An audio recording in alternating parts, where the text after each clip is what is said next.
Turn up your volume. Because you're about to listen to The Sick Podcast. Coast to coast college football. Oh, the band is out on the field. He's going to go into the end zone. He's going into the other way. The sickest college football podcast. There goes Davis. Oh, my God. Davis is going to run it all the way back. Auburn's going to win the football game. Auburn's going to win the football game. He ran the missed field goal back. He ran it back 109 yards. It's going to be sick.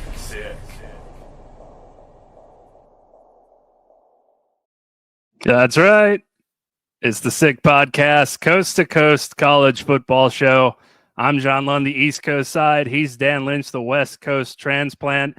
It is Thursday, July 10th, 2025, as we record this, and we're excited to bring you yet another college football show. Now, for anybody watching us on YouTube, the Sick Podcast, coast to coast college football, just search it in your little search bar there.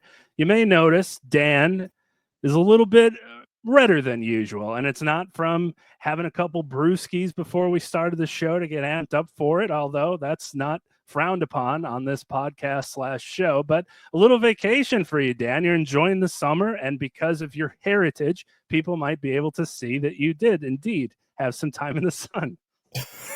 John, okay, if you think I'm red now, I returned on Sunday and I was a tomato. Was in Mexico, living it up, having a great little vacation. And brother, the Mexican sun was not as nice as the people of that beautiful country. I did put suntan lotion on. Like I did. I've learned my lesson multiple times over and over and over. But I would be lying if I said I didn't directly spray right onto my body and then jump right into the pool and then boom, here we are. I call this a nice, Irish American peel. That's free. And it's been rough. I walked into the office and the first thing that someone said was, "Oof." I'm like, damn, man, like it's that bad. And hi, where'd you go? Mexico. It was a great time. Yeah, did you put suntan lotion on? Yes. You need to put more on. Yeah, I know. Thanks, I know. man. Appreciate it. Yeah. Yeah. But the oof to start like on a Monday was rough. But happy to survived it and talk about the Big 12 where the sun is shining in Frisco, Texas. We are happy that they allowed you back into the country too. So we're flying on all cylinders, making sure we're able to do this show. Also, thoughts to our listeners potentially in Texas, the stuff that they're having to deal with floods and stuff that may potentially still continue to come in the summer. It's just going to be a nightmare for those people. So we're thinking about everybody down there, and hopefully that was the last of it, but the way things are going with Mother Nature, you never know. So hopefully the preparedness is a little bit better next time and things can go as good as they can for disasters like that. Out in Los Angeles, this stuff happens in the blink of an eye, and there's not much you can do sometimes, despite the finger pointing that goes on and trying to blame people for natural causes that happen sometimes, despite there being 100-year periods in and out of those things. So we're thinking about those folks, and hopefully we don't have too many more travesties coming this summer, but keep your fingers crossed as much as you can, because it seems worse and worse things are happening weather-wise as we get older and older. So you never know what's going to go on, and hopefully everybody's ready to go and can get where they can be the next time something like that happens. We've reached the point in the college football calendar that many folks are excited about. It is media days, and kicking off things, our friends over at the Big 12, shout out to them and my former ties, getting excited for this show as a former producer for Big 12 radio. A lot of familiar names and a lot of familiar faces. So that was nice to not have to go too crazy, but with 16 teams and with the transfer portal and with NIL, it's hard to keep everything in line. But the big story that happened out of it to start things off was a couple weeks ago, maybe. The conference announced that for its first time in their 30-year history, that they were not going to put out a Big 12 preseason poll, which is voted on by the media, because the optics of the poll over the last couple of years hasn't necessarily been great. And that even goes all the way back to TCU making the national championship game. I think they were ranked 7th coming into that season. When the 4 new teams came in, West Virginia, despite being a Big 12 member, for whatever reason, was ranked dead last, something that then head coach Neil Brown put up on the bulletin board and brought it up whenever he possibly could to the media that they were not happy. They were picked to finish last. He went on to win 9 games that season and reach a bowl and probably have one of his best years while he was at West Virginia.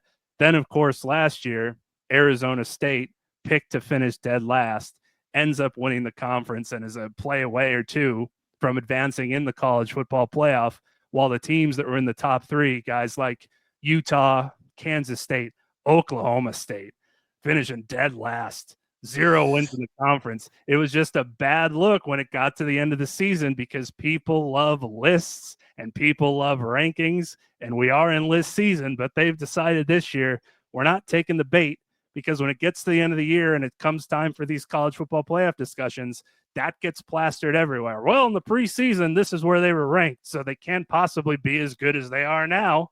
Right. That's not hypocritical at all. So they just decided this year we're not going to do it. What do you think about their decision to say we're good? I get it from 2 angles. I get it from Brett Yormark's angle saying that it made the conference look worse on paper just because of that.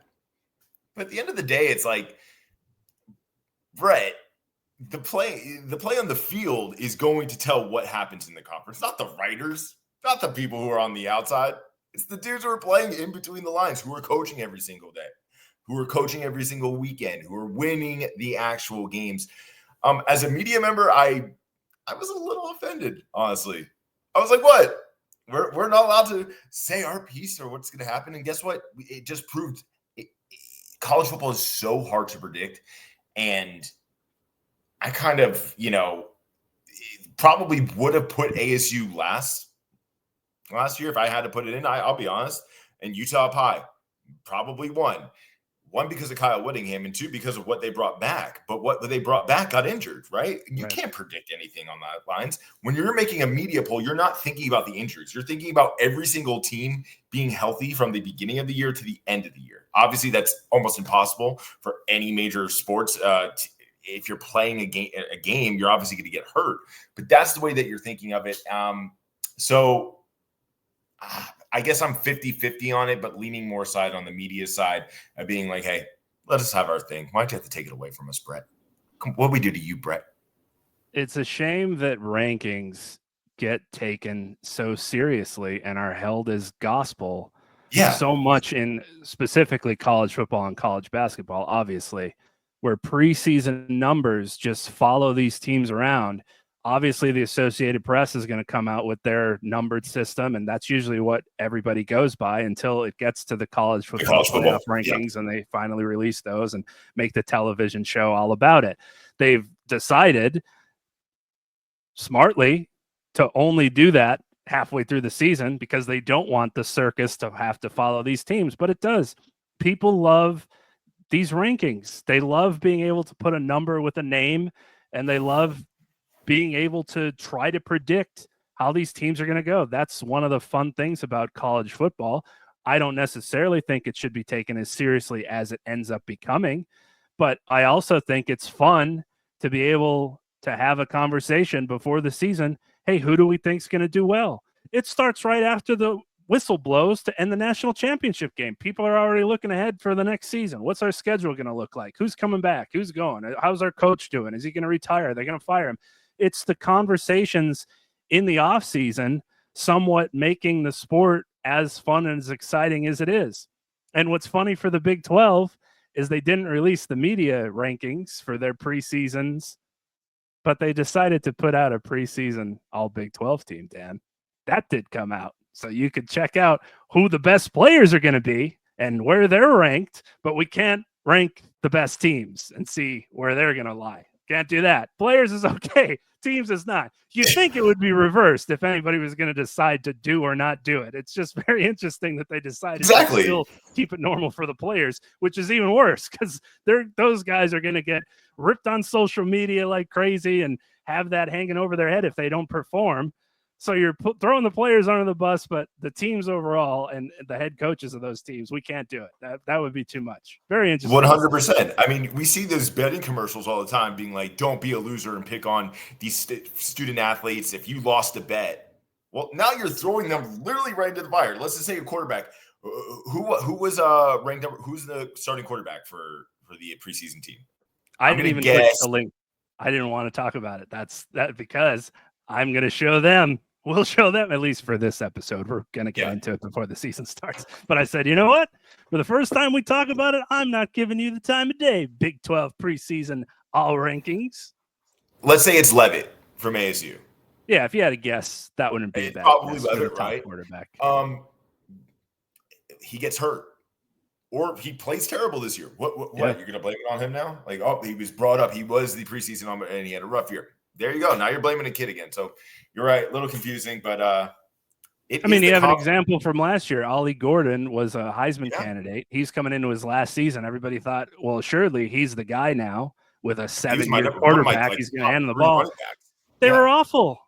And he was pouting halfway through the season because the year was clearly done for. And people were wondering if he was going to sit out because there's no sense of hurting your draft stock if you can't win a Big 12 game.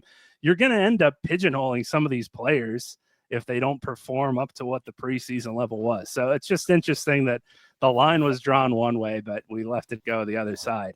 I'm fine with it to keep them both. It's just fun discussion and a discussion we're going to have anyway, because our friends over at Gambling Gauchos, they are a Texas Tech-centric podcast, but they also do a ton of stuff Big 12 in general. They just went out and grabbed people from the Big 12 media, from all 16 teams, people that cover the conference in general, and they said, hey, what are your Big 12 rankings? And we'll put out our unofficial list. So here is what the unofficial Big 12 media poll looks like, courtesy of our friends at Gambling Gauchos. You can follow them on Twitter under that same name. Number 1, Kansas State. Obviously, they return Avery Johnson. Chris Kleiman has just penciled him down for 8 wins every year, seemingly. 2 is Arizona State. You mentioned Sam Levitt. Jordan Tyson's also back. I think he threw him 10 touchdowns last year. So despite losing Cam Skibido, their guy, man, was he just carrying them literally to the college football playoff. He and throwing. Go to the league and throwing. Baylor's 3rd. They have Sawyer Robertson back at quarterback. Texas Tech is 4th. They have Baron Morton back at quarterback. He got hurt last year and hurt his shoulder. And we've talked about Joey McGuire just seemingly every year having his quarterbacks get injured and not being able to see the full potential of his team.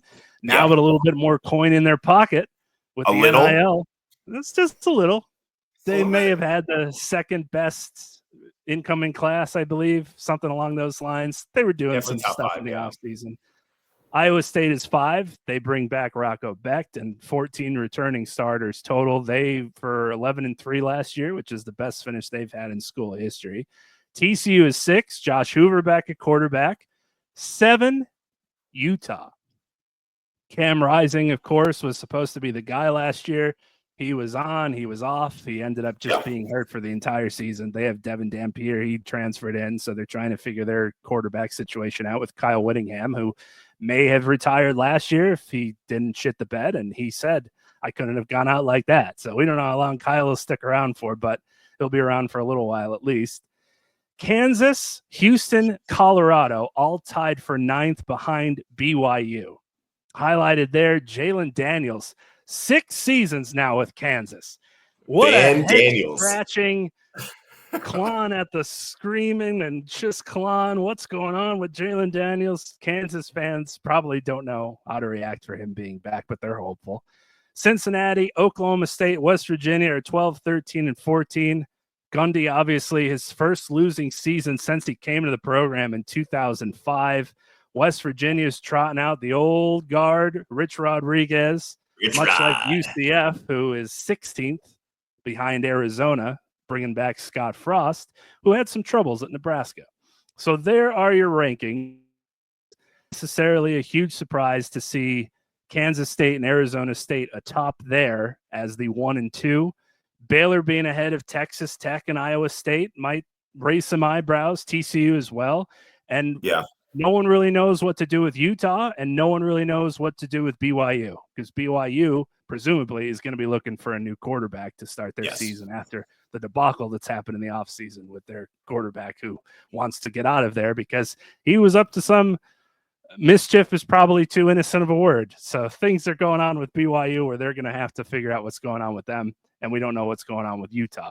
Colorado, we don't know what's going on with Deion having a team that doesn't have his son at quarterback and a guy that could be his star wide receiver and cornerback also not with the team. So there's question marks, there's constants. What makes the Big 12 exciting seemingly year after year is 1 through 16. You have no idea, man, which is probably why they did away with the media rankings. Forget it. We don't know what's going to happen every year. We don't even want to put ourselves in that position. I mean, this conference reminds me of the former Pac-12, the conference of cannibalism. Like every single weekend, someone could win. I mean, I don't think there's too much of a separation between Kansas State and Baylor. So that's 1 to 3. Texas Tech, kind of always bouncing back and forth, wondering if there's tortillas, which Coach Prime said this at media day, tortillas, or either corn or flour. So that should be interesting too.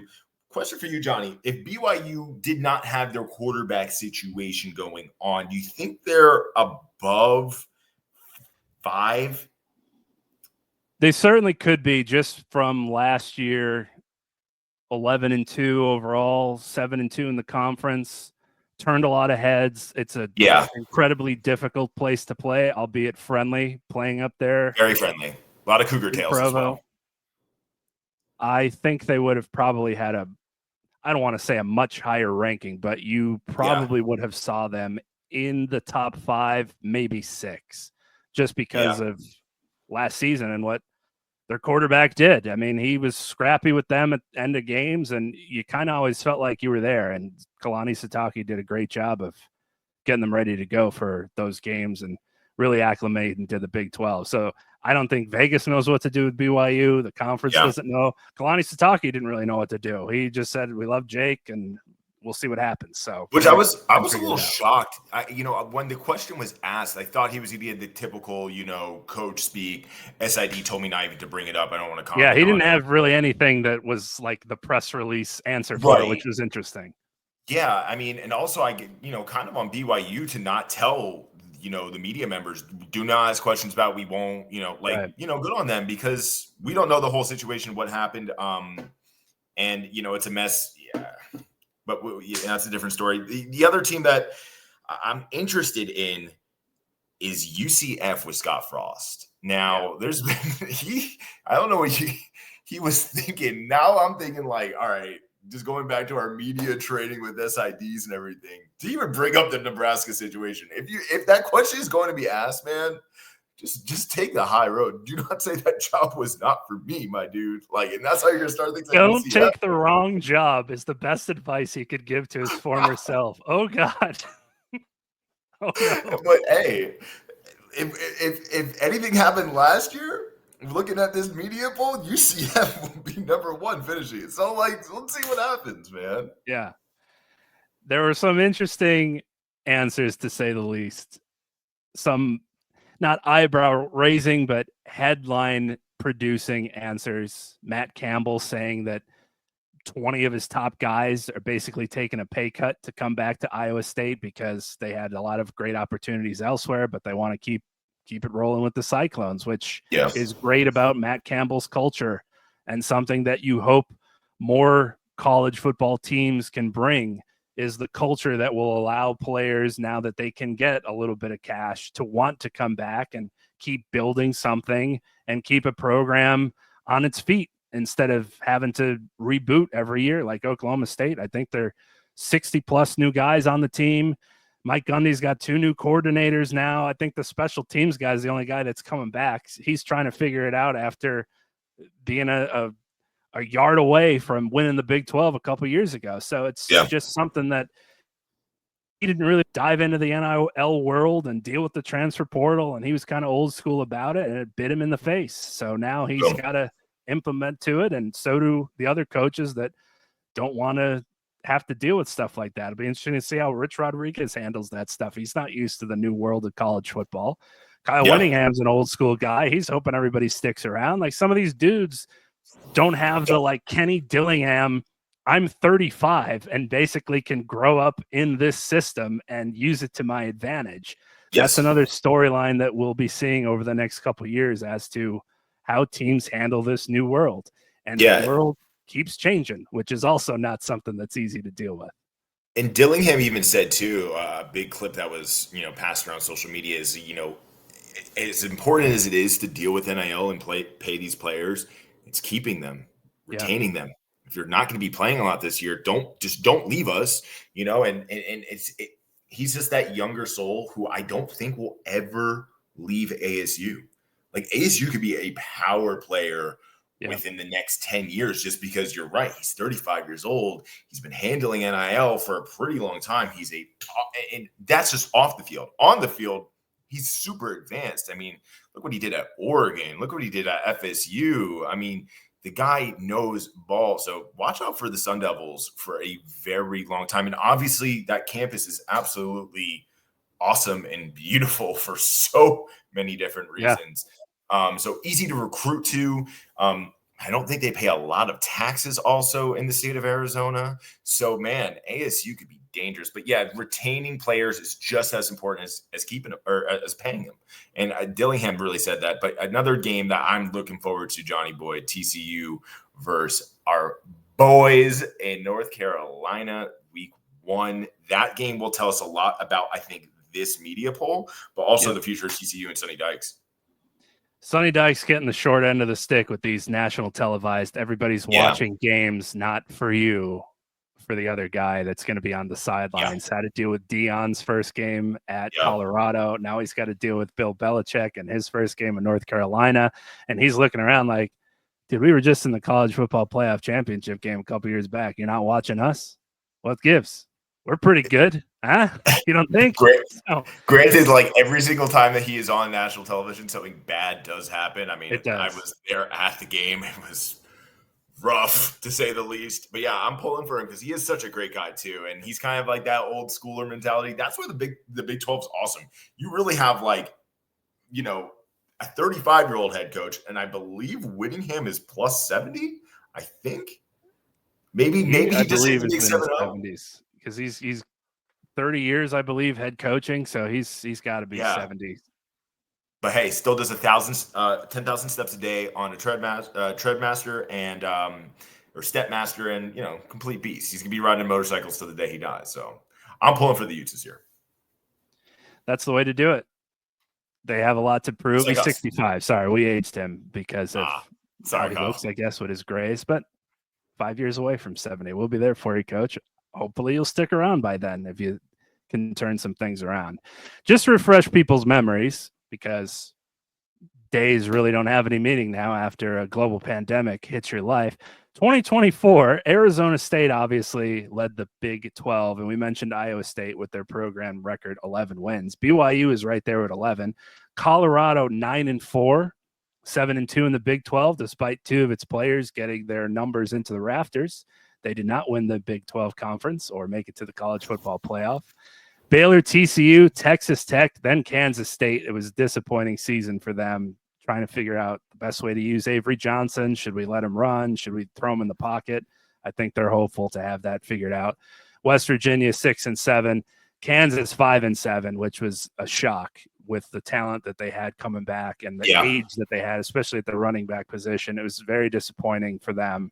Cincinnati, Houston, Utah, ouch, Arizona, UCF, and then Oklahoma State, as we mentioned. So this year, DraftKings has their handful of teams that you could already throw some cash on, and Kansas State leads the way, looking at 8.5 wins. Iowa State is at 7.5. So too is Baylor. There's a handful of 6.5s with Kansas, Houston, Cincinnati, Colorado.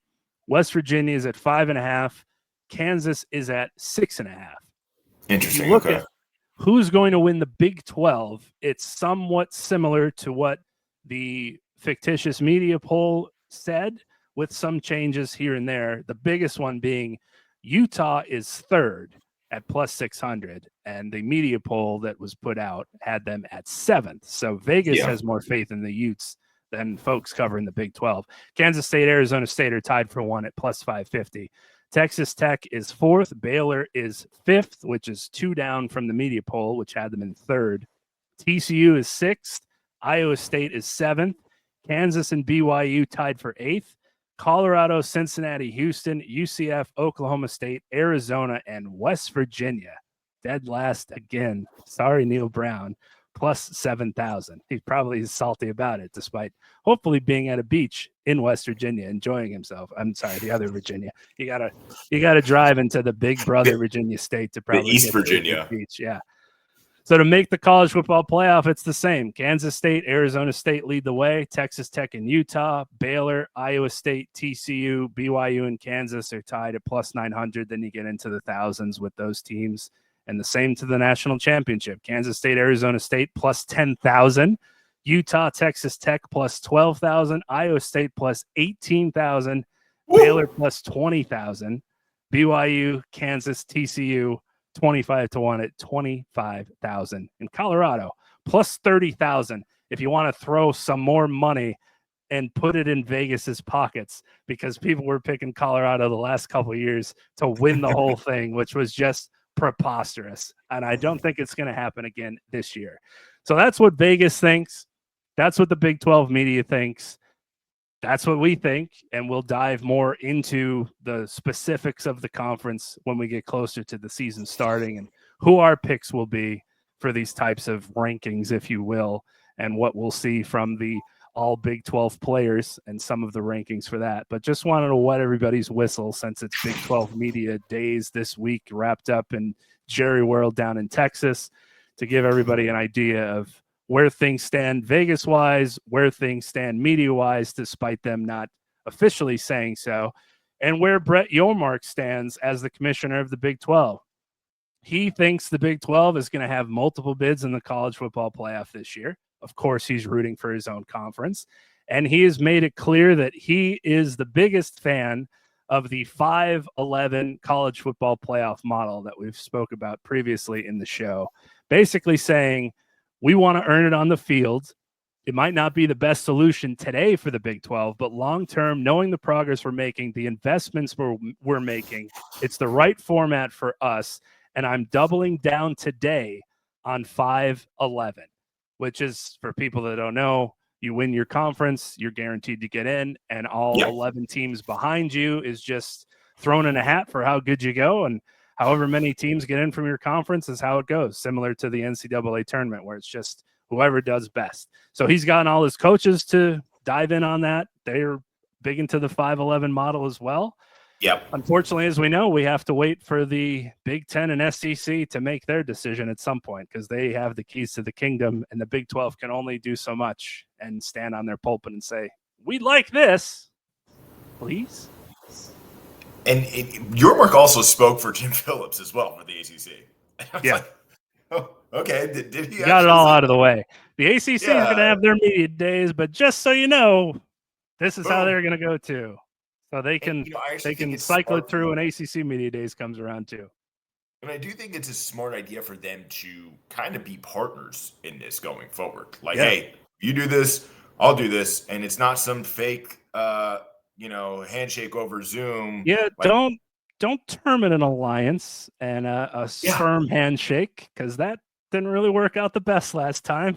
Just, you don't have to put a word on it. It's okay. Our old friend George K on the West Coast. Boy. Remember him? Yeah, we shook his hand over Zoom too. But yeah, stick together with that. But yeah, it makes sense. I mean, obviously you would get more teams from this conference into a playoff. And I think that is better for the overall competition in the playoff. Let's have more teams for the Power Fours. You should, because you never know what's going to happen kind of when you get into that playoff. Hence what happened with Ohio State last year. Got hot, boom, killed Oregon, boom, move on.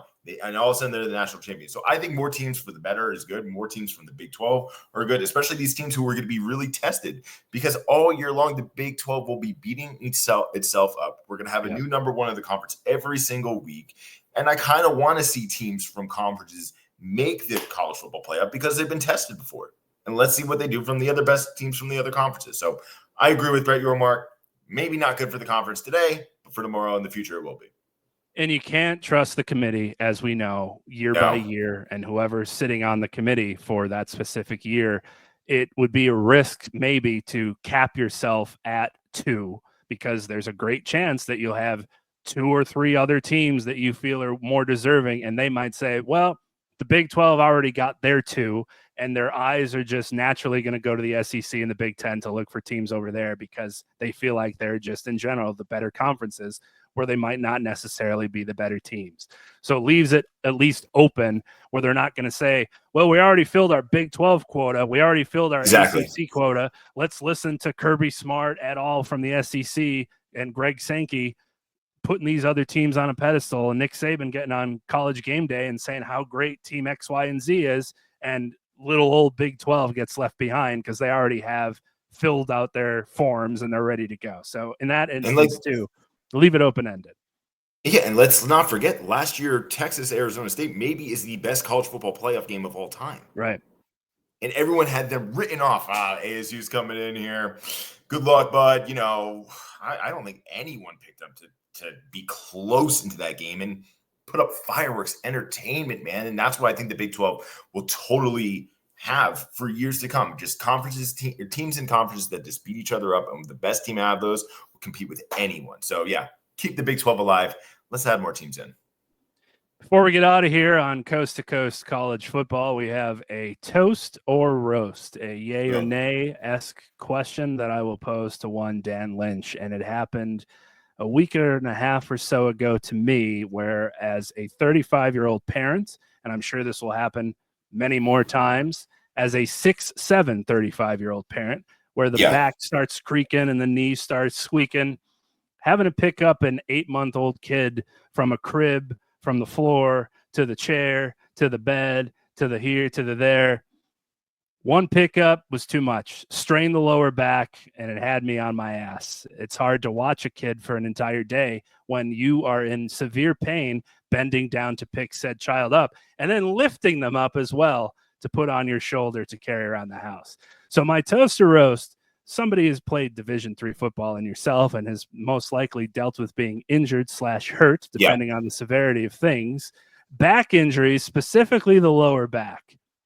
Worst we got going for injuries. Do you toast at this back injury?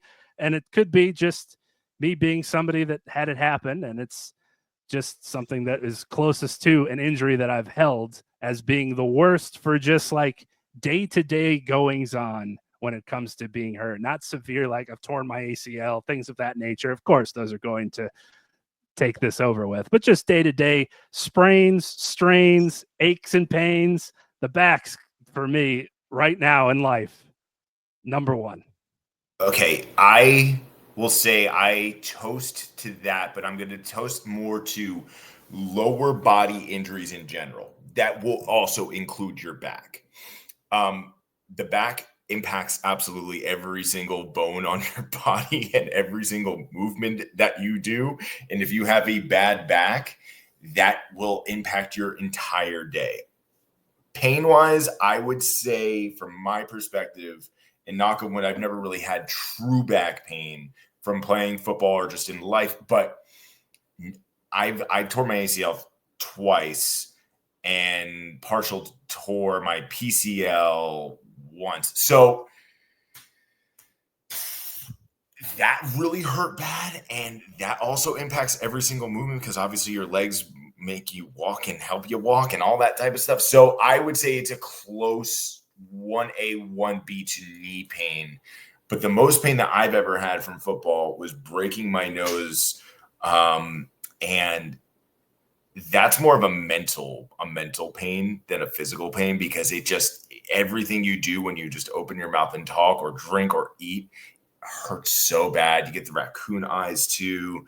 But yeah, man, John, as a dad, you got to stretch that back out. Now, I'm thinking that we get your big 6'7" ass on one of those old, like, mid-2000s a chiropractor adjuster thing that flips you upside down. Yeah. You know what I'm talking about? Those infomercials that we grew up with, too, where they're just dangling back and forth. Looks locking the ankles. On TV. Yeah. Locking the ankles, make sure that bad boy's in, and then I'll have to check Facebook Marketplace and see if anybody's cleaning out their attic still has some of those available to throw my way. They'll just leave it at the curb. Take it, please. We don't need it anymore. Throw yourself upside down. Hold the baby while you're doing it too. Yeah. Stretch out the vertebrae a little bit more, and I think it'll be good. Hop on that purple mattress, and boom, you're good, bro. Yeah, we went new mattress. We're trying all sorts of things now as you get older and the joints start not working like your mind thinks they're still going to do anymore. But he's crawling pretty good now. We're getting close to the standing stage. Then we're going to get close to the please don't fall to either side of where you are because you're going to bash your head stage. Then it'll be the walking stage. So I'm hopeful my arm will be able to reach as far down to where if his arm's all the way up and my arm's all the way down, we'll be able to have a nice little walk once things start going. But this is not going to be the last that we'll see from lower back injuries, trips to urgent care, the old, like, put your hand up at the bar, lower back. They saw the kid in the car when they were walking me into the place. They knew all the situation. I was in and out in like 8 minutes. It was just like going to pick up a prescription somewhere or just going to get your food at a takeout restaurant. They knew all the symptoms and everything. Didn't really need to be checked at all. In and out, as urgent of care as one could get. Shout out to that. Left a nice Google review. We were ready to go. So for all you parents out there, do some stretching. I learned the hard way. There's plenty of videos and walkthrough videos on how you can make things go for yourself. And this is something that you just don't realize you're going to have to deal with because you still think you're youthful and your body is not, especially when you're tall. Who did this? I did it to myself. That's it for us on the Sick Media Coast to Coast College Football Show. You can follow us on Twitter. I'm at London Bridge. He's at Dan Lynch Spurts. That's SPURTS. We're also at SickPod CFB. You can find clips from the show throughout the week and interact with us there. We're also on YouTube. Leave a comment, leave a review, all that good stuff that you hear every podcast say, because we're on Apple Podcasts and Spotify. We appreciate the 5-star rating and all the nonsense that you get asked to do. It takes 2 seconds. We're a half-hour show. Listen to us at 1.5 speed, and you'll be done before you could jump out of the shower. Put us on the USB speaker and have a fun time this college football season. This was the Big 12. We'll get into the other conferences when their media days come up, and we'll be hot and ready to go. August is here before you know it. Week 0 will be here even quicker than that somehow, and we'll be here to talk about it. Appreciate you, Dan.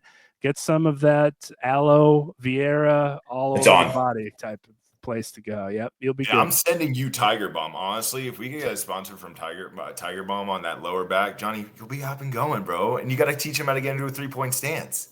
Maybe he gets to do a 3-point stance, he won't fall over as much. So think about sponsors have to do more with just living life day to day than they would for like nice cars and watches and stuff you can show off to people. Now it's just the simple things of how can I not have my back hurt? What's going to be comfortable to wear? What's not going to give me acid reflux? We're falling apart as we get older and older, but all the listeners are shaking their head.